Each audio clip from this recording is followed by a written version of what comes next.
Das Migros-Label aus der Region für die Region wünscht gute Unterhaltung bei SRF bei den Leuten.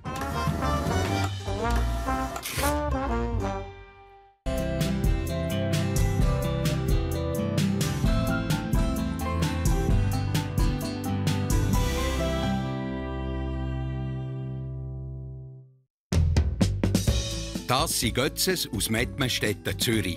Mit der Geburt der Zwillinge sind sie eine Grossfamilie geworden. Jetzt müssen sie schauen, dass sie auch mal Zeit für die Zweisamkeit finden. Es ist jetzt nach 11 Wochen das erste Mal, wo ich jetzt in dem Auto hocke und nicht irgendein Kind im Auto drin ist. Das ist die Familie Stöckli aus Muri im Aargau. Im November haben sie eine syrische Flüchtlingsfamilie bei sich daheim aufgenommen. Das gibt bei ihnen im Ort zu reden. Wir hatten nicht nur positives Feedback, nein. Die Familie Jörgensen hat 3 Jahre in Korea gelebt. Christian sein militärischer Friedensförderungseinsatz ist vorbei. Wie es weitergeht, ist ungewiss. Das Gefühl, wenn man heimkommt, nicht mehr schafft und keine Stelle hat, ist so schon ein bisschen komisch. 3 Familien, 3 Welten. Das ist SRF bei den Leuten Familiensache. In Zürich bei der Familie Jörgensen. Vor dem heutigen Tag hat die 9-jährige Michelle schon länger ein bisschen Respekt gehabt. Wir kribbeln im Buch. Es ist mein erster Schultag hier in der Schweiz, also hier in dieser Schule. Es ist für mich, also, dass ich vielleicht sehr allein bin in der Pause und habe noch keinen Freund. Michelle wird trotzdem gut sein. Ja, sie ist nett und hübsch. Ja, sie wird schnell Freundinnen haben.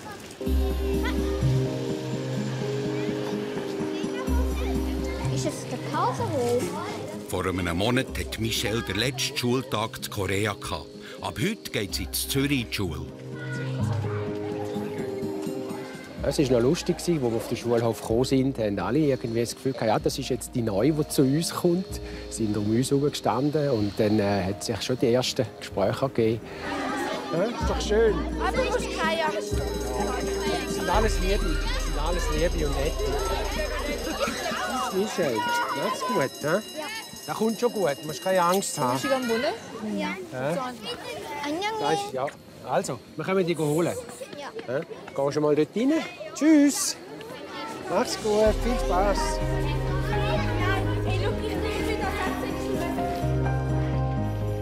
Zum Glück findet Michelle ihr Schulzimmer schnell. Also, guten Morgen alle miteinander. Guten Morgen, Frau Ziogas. Also, herzlich willkommen, liebe Michelle, in deiner Klasse. Das ist die Klasse 2C3C. Wir wünschen dir einen guten Start in der Schweiz und auch in unserer Klasse. Und wenn du Hilfe brauchst, dann fragst du uns einfach. Gut, dann steht bitte hinter euch Stühle auf. Wir singen das Guten Morgen-Lied. Du machst einfach mal mit und schaust mal, was deine Nachbarn machen. Das geht ganz schnell. 2, 3, 4. Guten Morgen, guten Morgen. Good morning, good morning. Buenos dias, buongiorno, bonjour. Gut, ihr dürft euch wieder hinsetzen.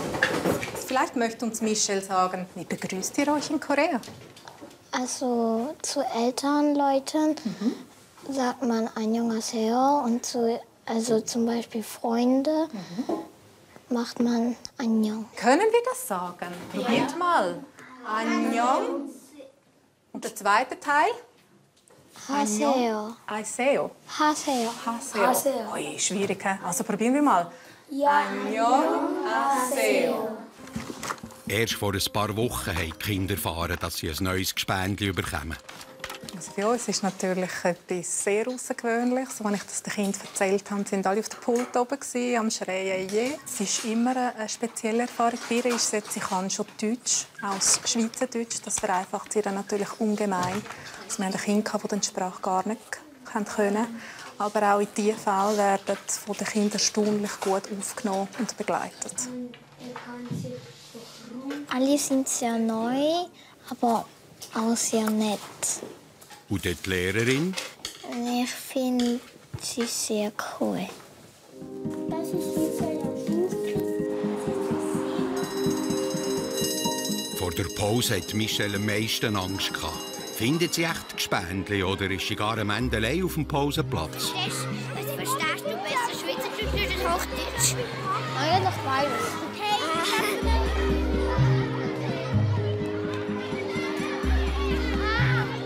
Es war für mich sehr gut, weil es hat sehr Spass gemacht und ich habe schon jetzt sehr viele Freunde. Das hören sicher auch die Mami und der Papi gern. Sie waren heute den ganzen Morgen kribbelig. Ja, wir sind gespannt jetzt, wenn sie rauskommt, was sie für ein Gesicht macht, was sie zu erzählen weiss vom heutigen Morgen. Ade Simon, Ade Lynn, Ade Michelle, bis morgen. Ade Ramon. Hi, wie geht's? Gut. Gut. Wie ist gegangen mit der Michelle am ersten Tag? Macht sie mit? Ja, sie hat aufgestreckt, mitgemacht. Also sie hat sich jetzt auch nicht geschämt oder so, dass sie geniert. Also, souverän. Es ist so gut gegangen, dass Michelle ab sofort keine Begleitung mehr will.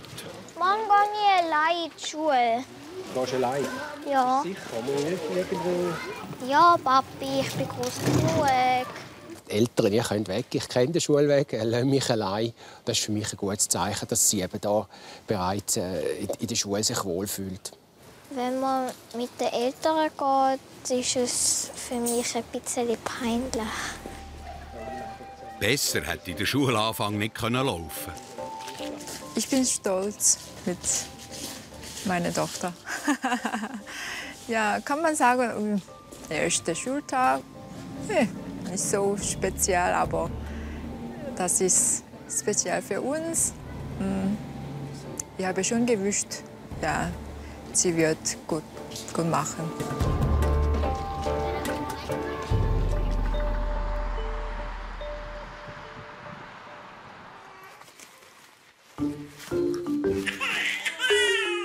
Die Mettmenstädte bei der Familie Götz. Zwilling Aline und Jannik sind etwas über 10 Wochen alt. Du solltest sie nicht umtragen, Leonie, das ist nicht gut. Nein, es sollte nicht egal sein. Nein, ich will. Sollst du heben? Ja.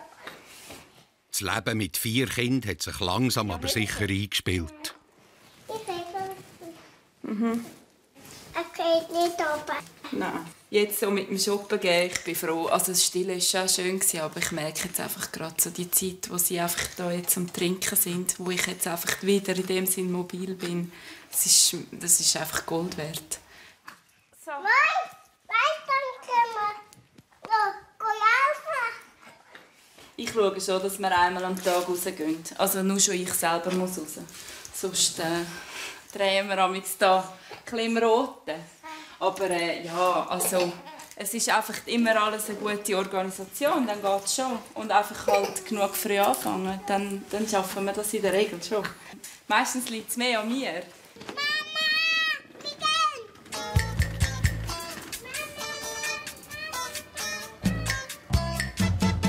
Wir gehen jetzt spazieren, und zwar mit Yvonne. Die habe ich im Spital kennengelernt. Die war ja am Liegen mit Zwilling. Und die hat sie jetzt auch bekommen. Und jetzt haben wir abgemacht. Hoi! Grüezi! Hoi! So, alles verpackt? Ja, alles verpackt. Hoi, geht's so gut? Ja. Dir siehst ein bisschen müde aus. Ja. Oh. So, und wie geht es Ihnen Buben? Meinen Buben eigentlich nicht schlecht. Einfach gestern hatten sie wieder mal so eine tolle Nacht mit 2 Stunden. Ja. Aber du, es wird wieder besser. Also los, ihr fahrt voraus, he? Ist so gut.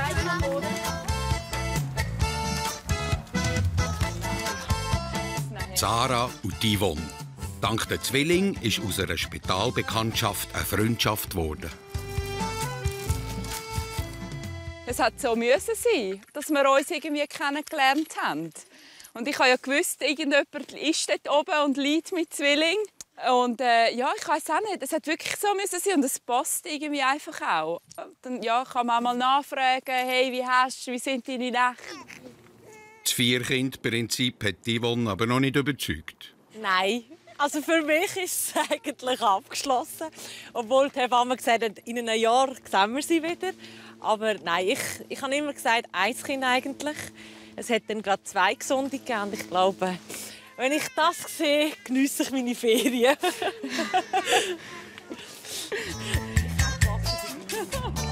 Sarah hat noch zum Apero eingeladen. Die Stube? Ja. Bis alle Kinder wieder drinnen sind, dauert es. Zum Glück ist der Yves auch schon daheim. 2 haben mehr. Ganz gäbig bei 6 Kindern. Der Sven, der Mann von der Yvonne, kommt gerade rechtzeitig zum Kind umtragen. Und zum Fachsimpeln. Über Kinder und nicht über Fußball. Das hilft schon noch, denke ich, auch mal die ja, sich können austauschen, wie es geht und so. Und ich denke, gerade für das Sven oder so, vielleicht auch, der jetzt das erste Mal eigentlich so Vater geworden ist, auch wie es geht, mal hören, wie es kann werden. Und es ist auch mal interessant, auch vor allem jetzt hören, wie es bei ihnen läuft. Und ja.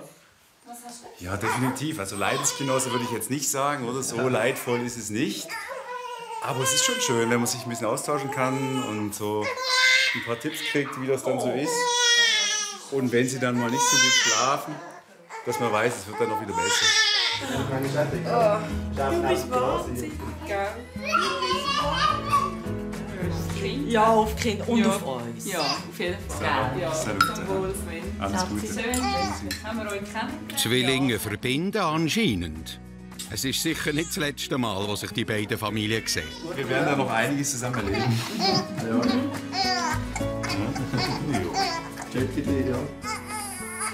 Das Gute ist, ihr habt immer ein bisschen Vorsprung, und dann können wir immer schon wieder... Ja, und die viel Erfahrung, wie letztes Mal, als wir krank waren.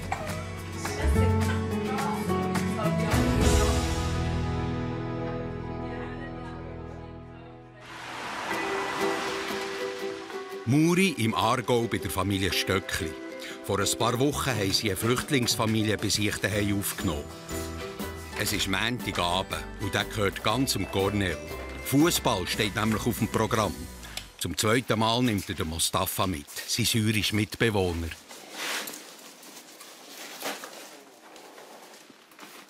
Am 8. haben wir abgemacht, am 8:30 geht es los. Und ja, damals hat er auch kurze Hosen. Also ich nehme das 2. Paar mit. Das letzte Mal habe ich gefragt, ob er kurze Paar Hosen hat, weil er kommt dort schwitzen. Und dann hat er gesagt, ja. Und dann haben wir uns umgezogen. Und dann war er aber immer noch in den Jeans tätig. Und ich gemerkt, er hat gar nicht alles so genau verstanden. Oder ich kann mich schlecht ausdrücken. Seit 6 Wochen leben der Mostafa, seine Frau Zorin und der kleine Ali bei Stöcklis. Hello. Hoi, Mustafa. Hoi. You ready? Yes. I just wear my shoes and we go. Okay.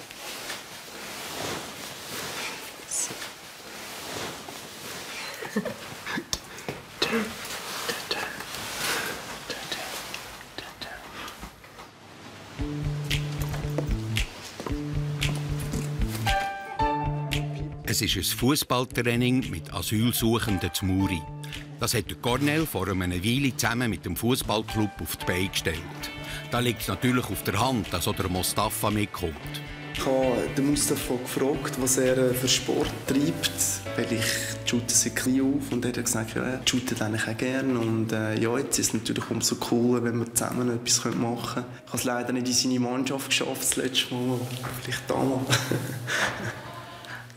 Ich bin sehr froh, dass ich schon nach so kurzer Zeit, seit wir in der Schweiz sind, Fußball spielen und so etwas erleben kann.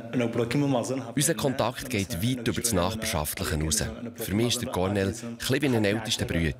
Das freut mich sehr.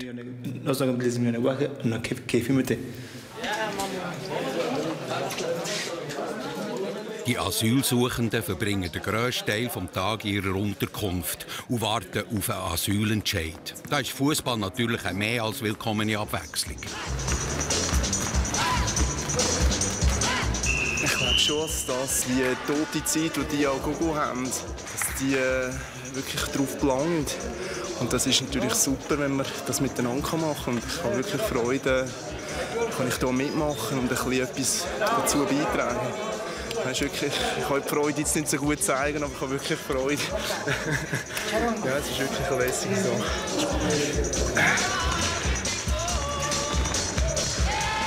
Fußball ist ja immer eine einfache Sache. Es braucht nicht viel, um mit den Männern Freude machen. Ein Ball und 2 Goal. Und ja, so ticken die auf der ganzen Welt gleich.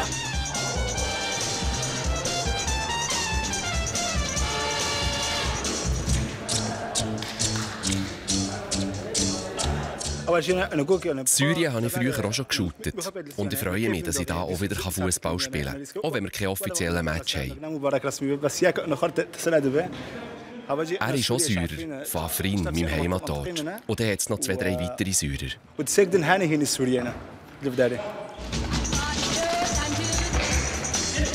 Fußball hilft auch, den Krieg und die Gewalt im Heimatland auszublenden. Wenn es jede Woche so ein Training gibt, kann man sich mit diesem Spiel beschäftigen und das Problem in Syrien für einen Moment vergessen. Das Fußballprojekt ist ein Erfolg und es hat sogar Talent dabei. Da mag der Cornel schon fast nicht mehr mithalten.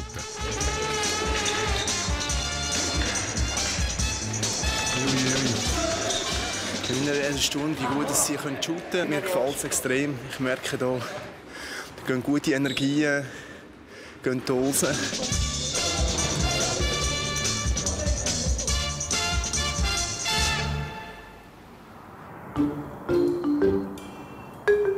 In Mettmerstetten ist Sarah Götz wieder im Schuss. Es ist der letzte Arbeitstag in der Firma für einen Yves. Sarah bringt Häppli für ein Abschiedsapero. Ich glaube schon, dass er recht nervös ist. Also einerseits so, oh, jetzt gehe ich da. Und bei ihm ist aber sicher auch so, oh, was kommt, so Zukunft. Und ja, also so, ich habe so das Gefühl, diese Woche so, ja, ist anders als sonst. Der Yves hat als Elektrozeichner während 2,5 Jahren in diesem Geschäft gearbeitet. Jetzt fährt er diese Stelle in einem komplett neuen Bereich an, als Brandschutzfachmann. Hoi. Hoi. Ja. So, Stress. Ja. Danke sehr. Bitte, warte, soll ich dir helfen? Also, es ist ein gemischtes Gefühl. Einerseits ja, ist es natürlich Abschied nehmen von etwas, wo man jetzt doch eine Zeit lang da war. Und, aber gleich, ja, ich freue mich jetzt auch auf die Zukunft und was mich da erwartet und sicher neue Herausforderungen. Nervös jetzt bin ich eigentlich, ja, schon ein bisschen, ja, würde ich schon sagen. Es ist halt, ja, jetzt auch ganz mit dem Organisieren bin ich auch froh, dass da Sarah mir geholfen hat dabei und ja. Cool. Also geholfen, du hast alles gemacht, ja. Mal. Ja. Schon noch praktisch, wenn man eine Multitasking-Frau an seiner Seite hat.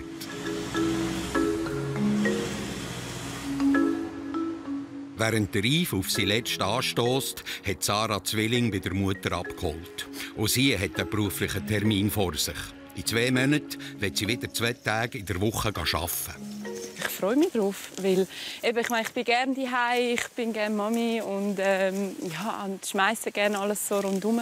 Aber so 1, 2 Tage in der Woche mal raus, mal etwas anderes machen, ja, das tut mir auch gut. Sarah möchte wieder einsteigen im Tankstellenshop im Dorf. Darum ist sie unterwegs zu ihrer Chefin zum Arbeitsplan besprechen. Siehst du, die Tür ist breit. Ja, der Lift ist knapp. Hi. Weil die Leiterin vom Tankstellenshop gerade um eine Ecke wohnt, haben sie bei ihr daheim abgemacht. Also ich kann den Januarplan mitgeben, ja, damit du schauen kannst, wenn du mal geschwind willst, mit mir zusammen arbeiten willst, dass du die neuesten News wieder alle mitbekommen hast. Dann Februar, wie wir es eigentlich gesagt haben, ich habe den Tag behalten für dich. Ja, das ist gut. Donnerstag, Spät und Dienstag, Mittag. Ja, wir haben eben das Glück, dass wir halt, ja, gute Eltern haben. Meine Mami kommt einen Tag schauen und die Schwiegereltern schauen einen halben Tag. Und das Wochenende ist der Yves rum. Und ihm tut es auch gut. Also ich denke, er freut sich auch, wenn er dann wieder ein bisschen selber wursteln kann mit den Kindern. Und ja, in seinem Tempo. Danke. Wie viel Haupt? Wir freuen uns, das ganze Team. Ja, ich bin gespannt, wie er fällt. Der Weg zurück in die Arbeitswelt naht also. Unterdessen ist der Abschiedsapero vom Yves durch. Er ist erleichtert, dass er im Geschäft alles gut abschließen konnte. Es ist ein gutes Gefühl jetzt. Also, ich muss sagen, es war ein schöner Apero und gemütlich. Und, Ja, jetzt ist das eine Kapitel fertig und jetzt freue ich mich auf 2 Wochen Ferien mit der Familie daheim. Das 2016 muss ich sagen, das wird sicher interessant und auch herausfordernd. Also, und ich freue mich wirklich darauf, was da alles wird kommen von uns. Und, ja.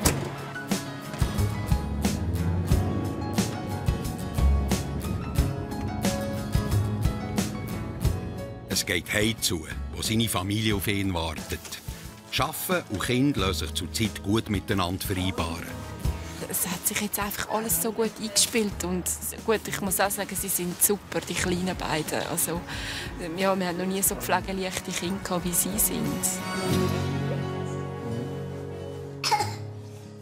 Es ist ein bisschen Ruhe eingekehrt bei der Familie Götz.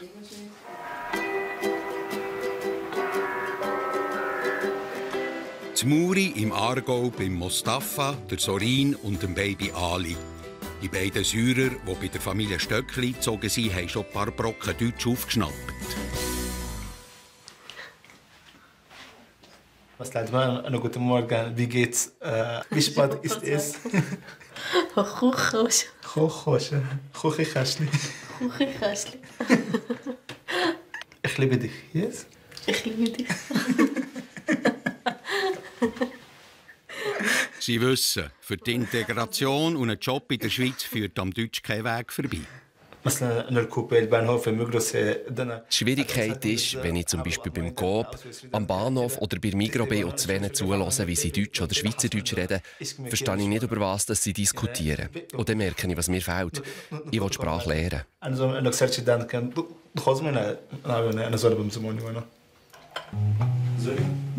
Vor etwa 6 Monaten sind die syrischen Flüchtlinge in die Schweiz gekommen. Sie fühlen sich wohl da, aber sie vermissen auch ihr Zuhause. Immer wenn ich Kaffee mache, komme ich Heimweh über. Mit meiner Schwester habe ich auch zusammen Kaffee getrunken. Dann haben wir im Kaffeesatz gelesen und viel miteinander gelacht. Ich vermisse sie alle sehr. Jetzt rufe ich meinen Schwestern an, um sie wenigstens zu hören. Zusammen sind wir nicht mehr, aber so ist halt das Leben. Der kleine Ali gedeiht und die Freude der jungen Eltern über ihr gesundes Baby ist gross. Gleichzeitig ist der Mostafa beunruhigt wegen seinem kranken Vater, der zusammen mit seiner Mutter in Syrien zurückgeblieben ist. Für ein Lebenszeichen läutet er so viel wie möglich heim an. Hallo. Hallo. شو بابا؟ والله بابا الحمد لله. شنو كان؟ Der Mostafa fragt seinen Vater, wie die Situation im Heimatdorf aussieht, ob es gefährlich sei und Bomben fallen und ob die Strassen von Aleppo zu seinem Dorf blockiert seien. Und ob sein Vater seine Medikamente bekäme und sie auch genug zu essen haben. Ich merke, die Situation ist nicht gut. Mein Vater sagt zwar, es gehe ihnen gut, aber dann sagt er auch, dass sie kein Heiz haben und Brot gebe es auch Käse. Ich weiss, die Situation ist wirklich schlecht. Er will einfach nicht, dass ich mir Sorgen mache. Hier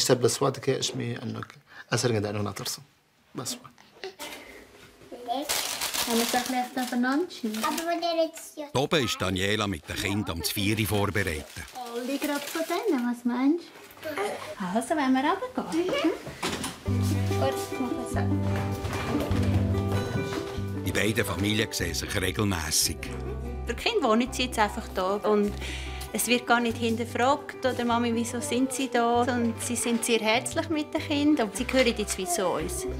Wir haben noch etwas gebracht. Thank you. Brilliant. Schauen wir jetzt hier in die Küche. Oh, lecker. You know lecker? No. Very good. It looks very good. Das Stichwort «lecker» ist der Einstieg in ein kleines Alltagsgespräch. Aber auch die jungen Stöcklis lernen dazu. Ich weiß nicht, was das ist. Aber es sieht aus wie ein Maiskörnchen. Einfach rot. Granatäpfel, schau hinter dir, das ist die Frucht und die hat so Kerne drin. Langsam klappt es besser mit der Verständigung. Wir zeigen uns gegenseitig immer wieder Sachen. Oder ich erzähle ihnen, wie es bei uns ist. Die Kinder sehen zum Beispiel das erste Mal Granatäpfel. So lernen sie Sachen von uns und wir von ihnen. Was heisst Der Austausch findet statt, aber richtige Gespräche liegen noch nicht drin. Ich weiss nicht, wir können zu ihrem Seelenheim beitragen. Ich weiss, für das lange die Sprache zu wenig, dass wir wirklich fragen können, wie es ihnen geht. Aber wir probieren, ihnen wieder ein bisschen die schönen Momente zu zeigen und freuen uns, wenn sie mit uns lachen können. Und ich denke, das tut ihnen sicher gut.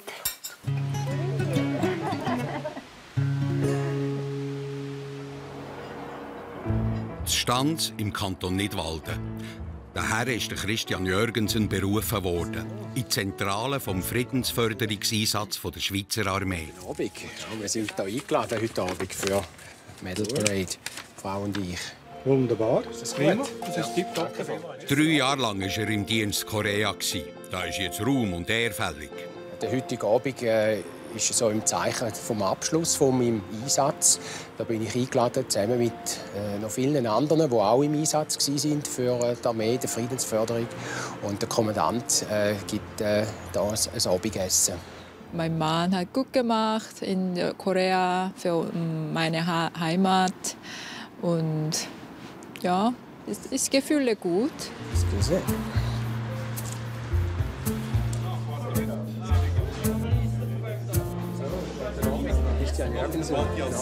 Ich komme aus Korea, er hat bis 17 verlängert. Es ist ein Wiedersehen mit Berufskollegen. Alles Leute, die längere Friedensförderungseinsätze im Ausland leisten. Neben dem Diner am Abend steht vor allem die Ehrung im Zentrum.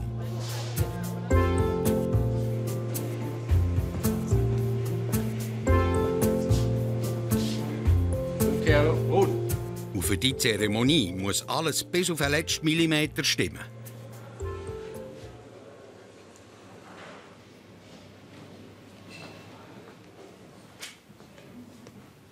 Rückkehrer.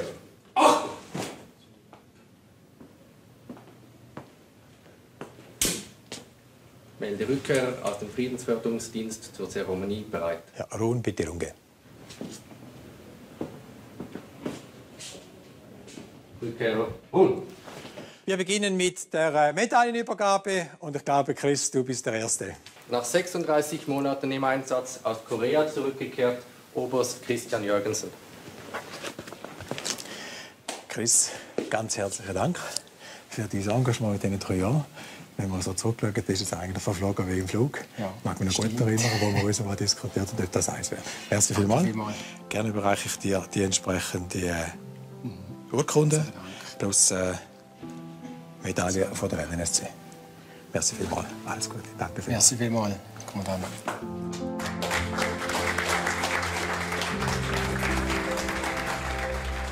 Ich habe jetzt die Medaillen bekommen mit der Ribbon, also eine mehr für hier. Bald kein Platz mehr. Aber es ist eine Ehre, wenn man so etwas bekommt. Es zeigt, was man geleistet hat. Und es tut es auch gegen aussen visualisieren, wenn man die Uniform trägt. Ich glaube, er hat auch sehr stolz selber gehabt. Ich könnte es schon sehen. Ja, war so.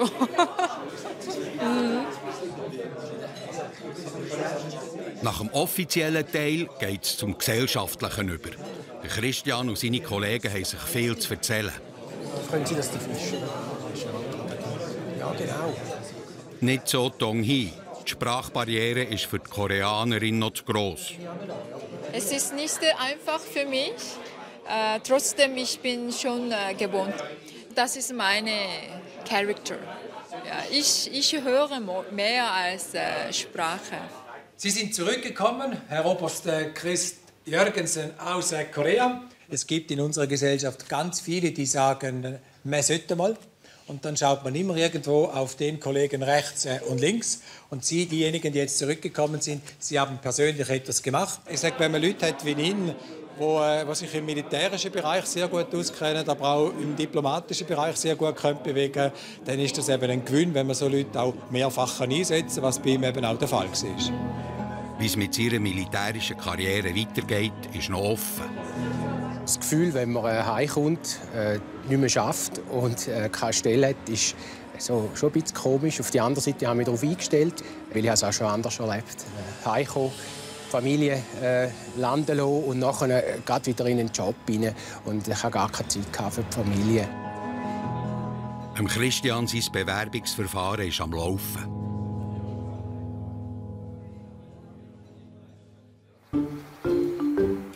In Mettmerstetten im Kanton Zürich ist die Familie Götz schon am Morgen früh in Aufbruchsstimmung. Papi, kannst du mir so... Ist gleich nicht gegangen? Ja. Nein, Lionel, sicher nicht. Übertreib's nicht. Mal. Es hat aber nicht alles Platz. Kannst du das Schaf tragen, weißt du? Schaf kommt... Also. Nimmst lieber das Nuschi mit und dein Musiktier? Nein. Die Zwillinge gehen heute das erste Mal zum Mami von der Sarah schlafen. Das kommt schon gut. Gell? Ja. Gell, Spätzli? Ja. Ich freue mich drauf. Also ich finde es lässig. Ja. Ja, ich glaube, die Aufgabe ist weniger. Also, die Grossen sind strenger im Moment als die Kleinen. Die Kleinen sind einfach halt, sie kommen in der Nacht und ja. Oder wenn sie halt mal brüllen, muss man es umtragen. Aber richtig fordern tun jetzt im Moment die Grossen viel mehr. Alle 4 Kinder werden ausquartiert. Der Yves und Sarah gehen für 2 Tage allein fort. Ich würde es, glaube ich, schon recht vermissen, ja. Ja, es ist schon komisch. Ich meine, jetzt sind es 11 Wochen und ja, jetzt gibt man es einfach so ab. Also ja, ist schon komisch. Aber also, ich bin schon ehrlich, freue mich schon. So einfach, ja, eben mal nicht daran denken, einfach mal in der Nacht mal schlafen können, wenn es dann geht. Mal schauen, man ist ja schon so drin, dass man ja aufsteht.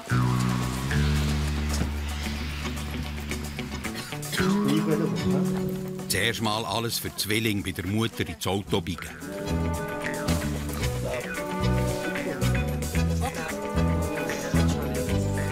Gut. Also. Tschüss, Spatzi. Tschüss. Tschüss. Bis morgen. Tschüss zusammen. Achtung.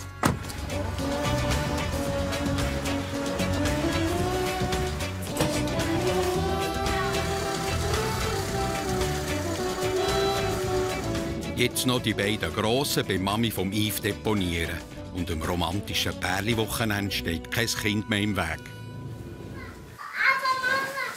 Eben, wenn etwas ist, kann ich schon schreiben. Ich muss nicht immer dich fragen, wie geht's, gut.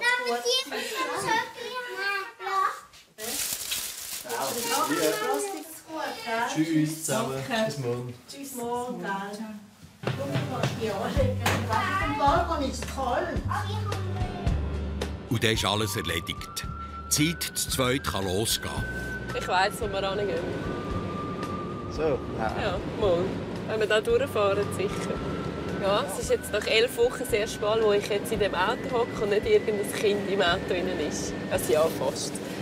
Aber ja, es ist ein komisches Gefühl. Also ja, irgendwie. Aber ich weiss, den Kindern geht es gut, die haben es im Griff. Alle, hoffe ich. In Brunnen am Vierwaldstättersee gibt es den ersten Stopp auf dem Weg in Süden. Es ist schon wahnsinnig, was jetzt so in der letzten Zeit gelaufen ist, auch in den letzten Jahren. Also, ja. Der Yves und ich haben zuerst letztes Jahr darüber gehabt. So, jetzt, nächstes Jahr sind wir 10 Jahre zusammen. Und was echt in dieser Zeit jetzt gelaufen ist wahnsinnig. Dann möchten Sie große Wasser mitbringen? Das liegt nicht. So, jetzt auf das habe ich mich brutal gefreut. Ja, irgendwie einfach wieder mal selber mir können sein, mir als Pärli. Und das tut irgendwie schon gut. Und ich finde, es ist schon noch wichtig so für die Beziehung, dass man kann sagen, wir können mal zusammen hocken und mal zusammen etwas schwätzen, ohne dass man immer irgendwie muss schauen und machen und ja. Ja, ich finde es auch noch wichtig, dass du auch mal deine Auszeit hast. Jetzt so. Ich also im Geschäft auf eine Art mal allein zu Mittagessen ohne Kind, wo du einfach mal ein anderes Umfeld hast. Und so hat das jetzt in 11 Wochen eigentlich jeden Tag. Und kannst du irgendwie nicht abschalten mal. Oder, ja, oder auch wenn ich sie mal irgendwie ein bisschen entlastet hast. Ja. Und so denke ich, kommst du wirklich mal weg, eine andere Kulissen und ein bisschen Energie tanken. Und, ja.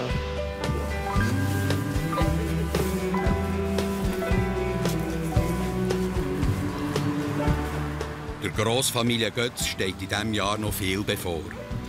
Das ist aber gerade ganz weit weg. Jetzt heisst es, geniessen die Zeit zu zweit. Der Alltag, der holt die beiden noch früh genug ein.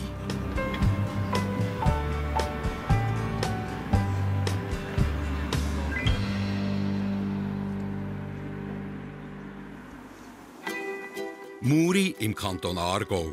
Es ist Winter und passend zur Jahreszeit laden Stöcklis Freunde und Nachbarn zum Fondue im Garten ein.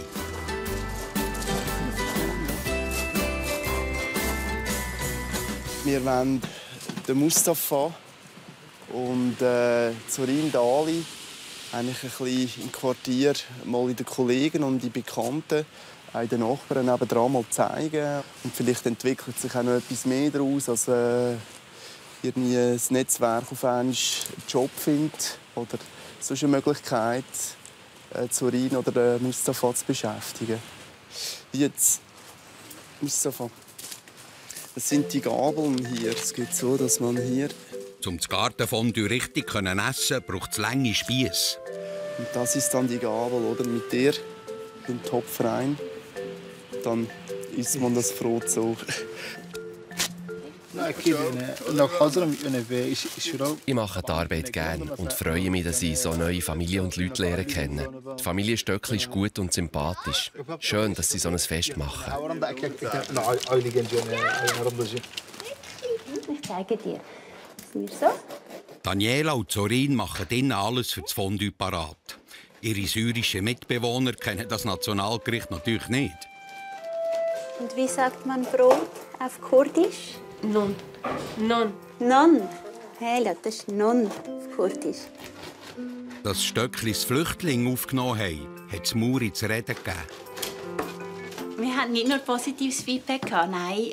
Aber wir mussten halt damit rechnen, dass das nicht alle Leute gut finden, wie halt einfach nicht alle Leute gut finden, dass es Flüchtlinge in der Schweiz gibt, obwohl es jetzt halt eine Tatsache ist. Und ich finde einfach nach wie vor, dass das Integrieren der Leute für alle einfach viel besser ist. Und ich denke, das ist der beste Weg, den wir hier machen. Und darum bin ich nach wie vor sehr überzeugt von diesem Konzept. Das Näherbringen der eigenen Kultur geht in beide Richtungen. Zorin macht für das Gartenfest ein syrisches Linsengericht. Wenn es in Syrien kalt geworden ist und geschneit hat, hat die Mami immer diese Suppe gemacht. Ich habe sie von ihr gelernt. Das Zitrone, genau, sehr gut. Das da? Und Salz. Salz, genau, super. Salz, gell? Ja, du hast gerne Zitrone. Manchmal gibt es Sachen, die ich Stückchen erzählen möchte, aber das geht dann auch auf Englisch nicht. Darum möchte ich so schnell wie möglich Deutsch lernen. Das Zusammenleben mit den Syrern bringt viel Positives, hat aber auch seine Kehrseite. Es ist wirklich erstaunlich, wie viel Wärme jetzt hier schon ist. Hankerum ist das, halt, dass wir in ein Krisengebiet kommen wie Syrien. Das haben wir natürlich auch dabei. Wir haben nicht nur jetzt einen Untermieter und einen neuen Freund gewonnen, sondern sie nehmen auch ihre Geschichte mit und die geht uns schon näher. Also wir sind auch ein bisschen jetzt verbandelt mit dieser Geschichte von Syrien, ein Stück weit. Mittlerweile sind die Gäste eingetroffen für das Fondue. Thank you. Zorin spricht Deutsch. Ah, wir sprechen Deutsch. Über die Privataufnahme von Flüchtlingen wird auch hier politisiert. Also ich glaube, in einer konservativen Gemeinde ist es sicher schwieriger, zum Anstehen und zu sagen, wir nehmen Flüchtlinge auf. Das denke ich, ist so. Aber es zeigt auch, dass es halt eine Alternative gibt. Und es ist auch Angst vor dem Fremden. Also ich denke mir, es ist eine andere Kultur, es sind andere Leute. Ja. Für mich ist es ja, ein bisschen Wurst, wo man herkommt. Es geht um den Menschen. Und der Konflikt, der in Syrien jetzt ist, das ist natürlich hochproblematisch. Ein gutes Stück Schweizer Kultur haben die beiden syrischen Flüchtlinge quasi schon mal aufgegabelt. Das nächste Ziel wäre ein Stück weit Unabhängigkeit.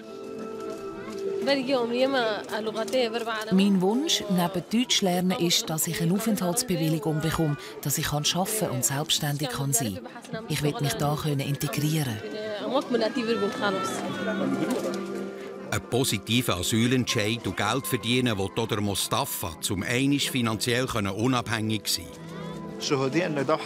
Mein Wunsch ist, dass ich mit meinem Wirtschaftsdiplom in der Schweiz einen Job in diese Richtung finde.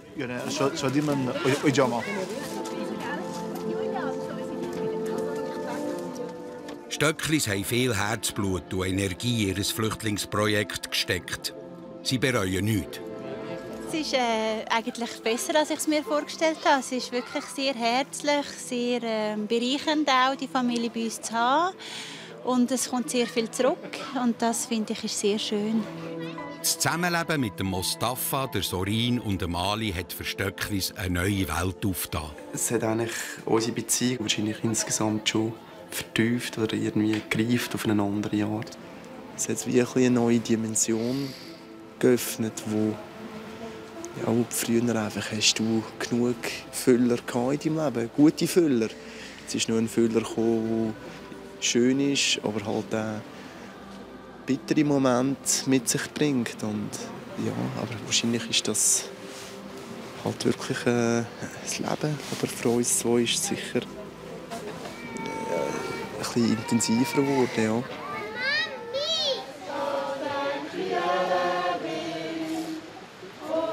Die Aufnahme von Flüchtlingen hat das Leben von Stöcklis neu geprägt und ihre Familie vergrössert.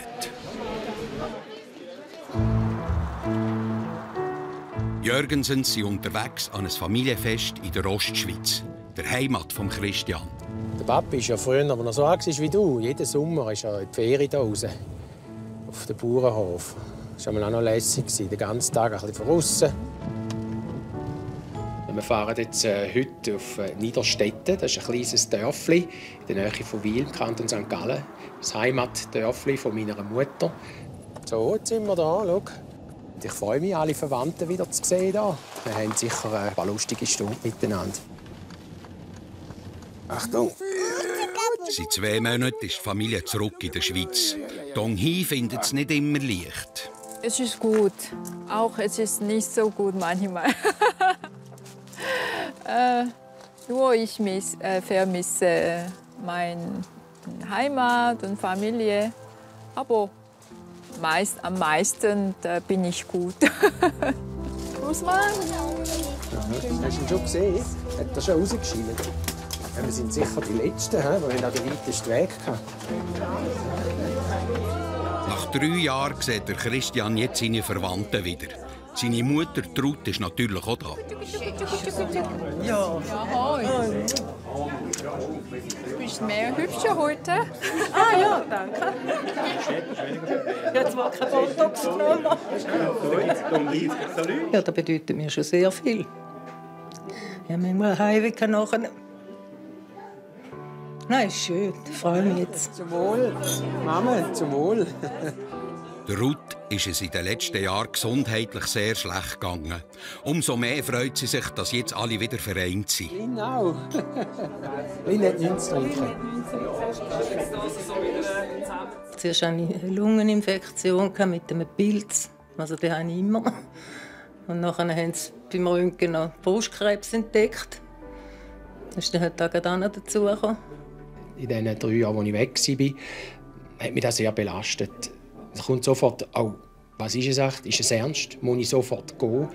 Ich habe schon überlegt, welchen Flug muss ich nehmen, wie ich es mit dem Job dann einrichten. Und für den Christian war es auch nicht so einfach. Ich hatte natürlich Angst vor dem Moment, dass ich ein Telefon bekomme und meine Mütter wäre nicht mehr da. Und auch für die Kinder, für ihre Großmutter, dass man nicht hätte können, dass man nicht können sich verabschieden konnte, dass es einfach endgültig ist, dass man es nicht korrigieren kann. Aber ich bin zum Glück Stehaufmännchen. Ich kann mich immer wieder gut aufraffen. Das ist mein Glück, das ich habe. Ja. Das ist schön, wenn man wieder miteinander ist. Gell? Ja. Es ist immer schön, wo man ist, aber bei den eigenen Leuten in der Nähe ist es immer am besten. Der Ruth geht es heute besser und Michelle hat sich in ihrer neuen Heimat in der Schweiz gut eingelebt.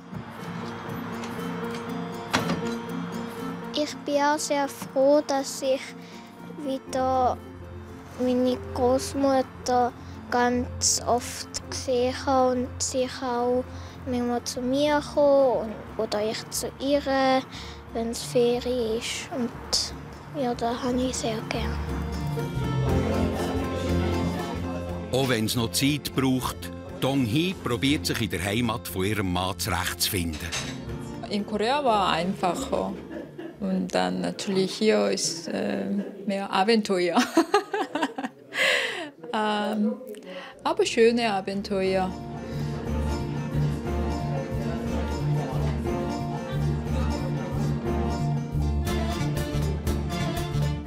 Wir sind alle sehr gut angekommen jetzt nach 2 Monaten. Nach der Einreise von Korea in die Schweiz können wir sagen, jetzt sind wir angekommen, haben den Anker geworfen und sind jetzt hier daheim. Die Familie Jürgensen hat also ihr Leben wieder auf Schweizer Verhältnisse angepasst. Aber die Nähe zu Korea wird immer bleiben. Das war es mit SRF bei den Leuten Familiensache. 3 Geschichten aus 3 Welten. Sie sahen SRF bei den Leuten mit «Aus der Region für die Region», dem Migros-Label für regionale Produkte.